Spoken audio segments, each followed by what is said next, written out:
पावसाळ्यासाठी सुरू असताना 72 तासांच्या संपावर जाणाऱ्या 7 वीज कर्मचारी संघटनांच्या संयुक्त कृती समितीविरुद्ध महावितरणने मुंबई औद्योगिक न्यायालयामध्ये याचिका दाखल केली। या याचिकेवर झालेल्या सुनावणी दरम्यान संयुक्त कृती समितीने संपातून माघार घेत असल्याचं जाहीर केलं।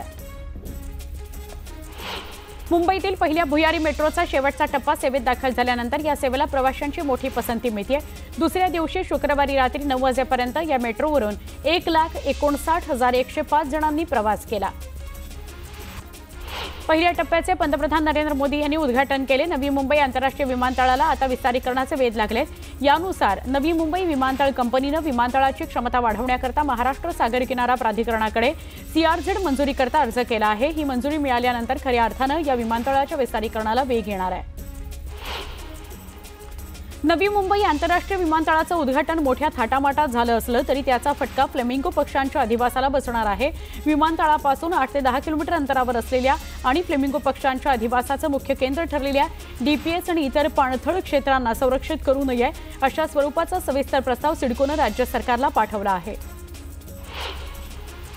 बदलापूर, शेळफाटा, म्हापे, घणसोली, निळजे आदी भागांना थेट मुंबईशी जोडणी देण्याकरता महत्त्वपूर्ण असलेल्या कांजूरमार्ग बदलापूर मेट्रो 14 मार्गिकेच्या कामाकरता MMRDA मागवलेल्या स्वारस्य निविदांना खासगी भागीदारांनी प्रतिसाद दिला नाही। राज्यातील ओला, उबर, रॅपिडो सारख्या ॲप आधारित प्रवासी वाहतूक सेवांमध्ये अधिक शिस्त, पारदर्शकता आणि प्रवासी सुरक्षेची हमी देण्याकरता सरकारने महाराष्ट्र मोटर वाहन ॲग्रिगेटर नियम 2025 जाहीर केलेला आहे। या धोरणावर 17 ऑक्टोबर 2025 पर्यंत सूचना आणि हरकती मागवण्यात आलेल्या आहेत। डॉक्टर नरेंद्र जाधव यांच्या अध्यक्षतेखाली समितीने 8 ऑक्टोबरला तिसऱ्या भाषेसंदर्भात राज्यातील जनतेची मतं जाणून घेण्याकरता गुगल फॉर्म माध्यमातून प्रश्नावली तर शिक्षक, प्राध्यापक संस्था संघटनांकरता मतावली जारी केली। त्यावर प्रश्नावलीचा फार्स कशाला असा मराठी भाषा तज्ज्ञ, मराठी प्रेमी आणि शिक्षण तज्ज्ञांनी प्रश्न उपस्थित करत विरोध दर्शवला आहे। मुंबई विद्यापीठामध्ये परदेशी विद्यार्थ्यांचा वाढता प्रतिसाद पाहता नजीकच्या काळात या विद्यार्थ्यांना PhD साठी दालनं खुली करण्यात येणार आहेत। विद्यापीठाच्या सर्व संबंधित प्राधिकरणांच्या मंजुरीनंतर ही प्रक्रिया होईल अशी माहिती मुंबई विद्यापीठाच्या कुलगुरूंनी दिली आहे। अमरावती विभागीय शिक्षण उपसंचालकांनी 8 ऑक्टोबरला शासकीय 1 ते 5 विद्यार्थ्यांच्या शाळा बंद करण्याचा आदेश दिलाय, परंतु 9 ऑक्टोबरला संबंधित अधिकाऱ्यांनी तो मागे घेतला। शिक्षक संघटनांनी हा प्रकार शब्दछल असल्याचं म्हटलंय, तर शिक्षण आयुक्तांनी शाळा बंद करण्याचा शासनाचा कोणताही मानस नसल्याचं म्हटलं आहे। देशाचा विदेशी चलन साठा 3 ऑक्टोबरला संपलेल्या आठवड्यामध्ये $27.6 कोटी कमी होऊन $699.96 अब्ज इतका झाला आहे। भारतीय रिझर्व्ह बँकेने ही माहिती दिली।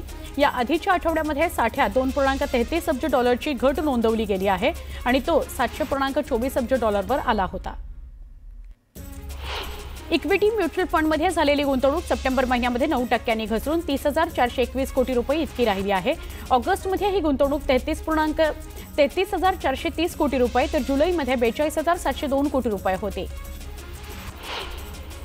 पेन्शन वेळेवर मिळवण्याकरता तुम्हाला दरवर्षी जीवन प्रमाणपत्र सादर करावं लागतं। 80 वर्षांपेक्षा जास्त वयाच्या पेन्शनधारकांकरता ते सादर करण्याची प्रक्रिया सुरू झाली आहे।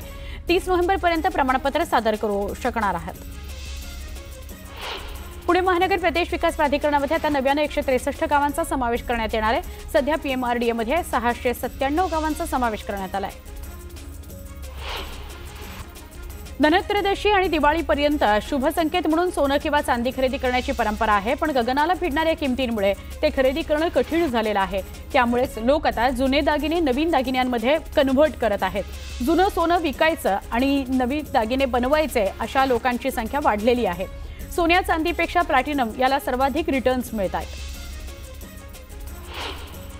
अन्न आणि औषध प्रशासनाने राज्यभरामध्ये डॉक्टरांच्या चिठ्ठीविना खोकल्याच्या औषधांची विक्री करणाऱ्यांविरोधात तपासणी मोहीम हाती घेतली। या मोहिमेअंतर्गत राज्यभरामध्ये 157 विक्रेत्यांना कारणे नोटीस पाठवण्यात आली। 135 दुकानांवर कारवाई करण्यात आली। विधिमंडळाच्या दोन्ही सभागृहांमध्ये मंत्र्यांनी दिलेली आश्वासनं हवेत विरल्याची अनेक उदाहरणं दिली जातात, पण आता ती आश्वासनं हवेतच राहणार नाहीत। याकरता राज्य सरकारच्या प्रत्येक विभागामध्ये सचिवांच्या अध्यक्षतेखाली एक आढावा समिती नेमली जाणार आहे। आश्वासनं दिली तर ती 90 दिवसात पूर्णही करा असे आदेश देण्यात आले। रेल्वे रूळ, ओव्हरहेड वायर, सिग्नल यंत्रणा, अभियांत्रिकी कामं याकरता रविवारी हार्बर मार्ग आणि पश्चिम रेल्वेवर ब्लॉक घेण्यात येणार आहे। मात्र छत्रपती शिवाजी महाराज टर्मिनस पासून कल्याण दरम्यान मुख्य मार्गावर कोणताही ब्लॉक घेण्यात येणार नाहीये। त्यामुळे या मार्गावर प्रवाशांना म्हणजे मध्य रेल्वेवर प्रवाशांना दिलासा मिळणार आहे। मध्य रेल्वेच्या मुंबई विभागातील कर्जत यार्ड पुनर्रचना कामासंदर्भात प्री नॉन इंटरलॉकिंग कामाकरता वाहतूक ब्लॉक आज घेण्यात येतोय। या ब्लॉकमुळे मुंबई पुणे दरम्यान धावणाऱ्या प्रगती, Deccan queen, Deccan intercity, Indrayani express रद्द करण्यात येणार आहे। ब्लॉक कालावधीमध्ये नेरळ कर्जत, कर्जत खोपोली दरम्यान लोकल सेवा उपलब्ध नसेल। चांदीची झळाळी दिवसेंदिवस वाढतेच आहे। शुक्रवारी 3000 रुपयांची वाढ होऊन ती 1,67,000 अशा उच्चांकी भावावर गेली। 9 ऑक्टोबरला एकाच दिवसात झालेली 11,200 रुपयांची वाढ आणि 10 तारखेला झालेली वाढ बघता 2 दिवसांमध्ये चांदीचे भाव 14,200 रुपयांवर गेले। मोसमी पावसाने राजस्थानमधून 3 दिवस लवकर परतीचा प्रवास सुरू केलेला आहे। महाराष्ट्रातून मात्र 5 दिवस उशिरा मोसमी पावसाचा परतीचा प्रवास सुरू झाला। मोसमी वाऱ्यांनी शुक्रवारी मुंबईसह उत्तर कोकण, अहिल्यानगर, नाशिक, उत्तर मध्य महाराष्ट्र, उत्तर मराठवाड्यातील छत्रपती संभाजीनगर पासून बुलढाणा अकोलापर्यंतचा पश्चिम विदर्भातून पावसाने माघार घ्यायला सुरुवात केलेली आहे। रेल्वे रूळ, ओव्हरहेड वायर, सिग्नल यंत्रणा आणि अभियांत्रिकी कामं करण्याकरता रविवारी हार्बर मार्गावर आणि पश्चिम रेल्वेवर ब्लॉक घेण्यात येणार आहे। पण छत्रपती शिवाजी महाराज टर्मिनस पासून कल्याण दरम्यान म्हणजे मध्य रेल्वेवर कोणताही मेगा ब्लॉक असणार नाही। त्यामुळे या मार्गावरील प्रवाशांना दिलासा मिळाला आहे। मध्य रेल्वेच्या मुंबई विभागातील कर्जत यार्ड पुनर्रचित कामासंदर्भात प्री नॉन इंटरलॉकिंग कामाकरता वाहतूक ब्लॉक घेण्यात येणार आहे। आज हा ब्लॉक आहे। या ब्लॉकमुळे मुंबई पुणे दरम्यान धावणाऱ्या प्रगती, Deccan queen, Deccan intercity, Indrayani express अशा वेगवेगळ्या गाड्या बंद असणार आहेत। ब्लॉक कालावधीमध्ये नेरळ कर्जत, कर्जत खोपोली दरम्यानही लोकल सेवा उपलब्ध नसेल। चांदीची झळाळी दिवसेंदिवस वाढतेच आहे। शुक्रवारी 3000 रुपयांनी वाढ झाली। 1,67,000 रुपये इतक्या उच्चांकी भावावर चांदी पोचली। 9 ऑक्टोबरला एकाच दिवसामध्ये झालेली 11,200 रुपयांची वाढ आणि 10 तारखेला पुन्हा झालेली वाढ पाहता 2 दिवसामध्ये चांदीचे भाव 14,200 रुपयांनी वधारले। मोसमी पावसाने राजस्थानमधून 3 दिवस लवकर परतीचा प्रवास सुरू केला आणि महाराष्ट्रातून मात्र 5 दिवस उशिरा मोसमी पावसाचा परतीचा प्रवास सुरू झाला। मोसमी वाऱ्यांनी शुक्रवारी मुंबईसह उत्तर कोकण, अहिल्यानगर, नाशिक, उत्तर मध्य महाराष्ट्र, उत्तर मराठवाडा, छत्रपती संभाजीनगर पासून बुलढाणा अकोलापर्यंतचा पश्चिम महाराष्ट्रातला पावसाचा परतीचा प्रवास सुरू झालाय। अजित पवारांकडून धायरी आणि नांदेड सिटी परिसरात पाहणी करण्यात आली। वारजे शिवणे पुलाच्या कामाचा अजित पवारांनी सकाळी आढावा घेतला। शिवणे पुलाची उंची वाढवण्याच्या सूचना अजित पवारांनी अधिकाऱ्यांना दिल्या आहेत। सांगली महापालिकेकडून सांगली शहरातल्या मुख्य बाजारपेठेतील अतिक्रमणांवर बुलडोझर चालवण्यात आलाय। काही विक्रेत्यांनी या कारवाईला विरोध करत कारवाईबद्दल संताप व्यक्त केलाय। चाळीसगाव तालुक्याचा अखेर विशेष पॅकेजमध्ये समावेश करण्यात आला। यामुळे 76,000 शेतकऱ्यांना मदत मिळण्याचा मार्ग मोकळा झालाय। त्यामुळे शेतकरी खुश आहेत। अतिवृष्टीमुळे झालेल्या नुकसानीने सोलापुरामध्ये आणखी एका शेतकऱ्याने आत्महत्या केली। बार्शी तालुक्यातील कारीमध्ये 15 दिवसात आत्महत्येची ही दुसरी घटना आहे। आणखी एका तरुणाने शेतकऱ्यांना आपली जीवनयात्रा संपवलेली आहे। पेमेंट करता 4 ऑक्टोबर ते 5 नोव्हेंबर या कालावधीमध्ये बेदाणे सौदे बंद करण्यात आलेले आहेत। 6 नोव्हेंबरपासून पुन्हा सौदे सुरू होतील। बेदाण्याची वर्षाला कोट्यवधीची उलाढाल असते। अर्थसंकल्पात घोषणा करण्यात आलेल्या पंतप्रधान धनधान्य कृषी योजनेची अंमलबजावणी आजपासून देशातील 100 जिल्ह्यांमध्ये सुरू होणार आहे। महाराष्ट्रातील 9 जिल्ह्यांचा या योजनेमध्ये समावेश आहे। केंद्र आणि राज्य सरकारच्या विविध योजनांच्या एकत्रीकरणातून कृषी उत्पादनामध्ये वाढ करण्याकरता ही योजना सुरू करण्यात आलेली आहे। जळगाव जिल्ह्यातील पाचोरा तालुक्यामध्ये झालेल्या अतिवृष्टीमुळे मोठ्या प्रमाणावर हानी झाली। पंचनाम्यानुसार एकूण अंदाजे 110 कोटी रुपयांचं नुकसान झालंय। 140 जनावरं वाहून गेली आहेत तर 253 दुधाळ जनावरं मृत झाली आहेत। 85 घरांसह 167 दुकानांचं नुकसान झालंय।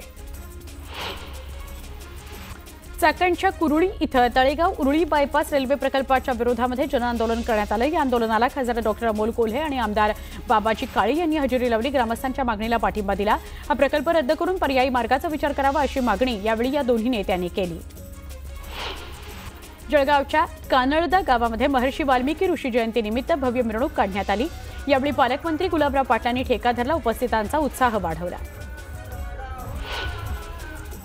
तळेगाव ते उरुळी कांचन दरम्यान प्रस्तावित असलेल्या रेल्वे बायपास प्रकल्पामध्ये चाकणमधील 12 गावांचा मावळ आणि हवेली तालुक्यातील शेतकऱ्यांनी तीव्र विरोध दर्शवला। या प्रकल्पाविरोधात 12 गावांमधील नागरिकांसोबत खासदार अमोल कोल्हे मैदानात उतरले। यावेळी हात जोडता येतात तसं मुठही वळवता येते असं कोल्हे म्हणाले।